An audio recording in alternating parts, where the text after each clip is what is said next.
Kepala Pusat Penerangan TNI, Laksamana Muda Julius Wijoyono melalui press release pada Kamis 4 Mei 2023 mengatakan, kelompok kriminal bersenjata kerap menyebar berbagai narasi yang berisikan pemberitaan bohong alias hoax.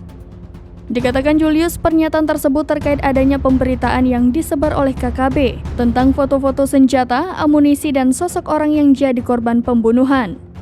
Lebih lanjut, Julius mengungkapkan bahwa dari yang tersebar kali ini, KKB mengklaim jumlah prajurit TNI dari Kopassus yang meninggal 16 orang. Namun Julius mengatakan sesuai data dari pihaknya, hanya 5 orang personil yang meninggal dari Satgas Yonif R321DY. Dari berita ini saja Julius mengungkapkan KKB sudah menyebar hoax. Untuk itu, agar tidak terjadi kesimpangsiuran, maka perlu adanya identifikasi terlebih dahulu agar bisa dipastikan itu benar atau tidak. Menyikapi kondisi tersebut, menurut Julius Wijoyono, maka penegakan hukum oleh tim gabungan TNI Polri terus dilakukan agar pemberitaan yang dikeluarkan oleh KKB dapat diperoleh kepastian dan semua klaim dari KKB pimpinan Egyanus Kogoya perlu dipertanggungjawabkan. Kemudian Julius berharap kepada semua pihak untuk tidak terlalu mempercayai narasi yang disampaikan oleh KKB dan simpatisannya.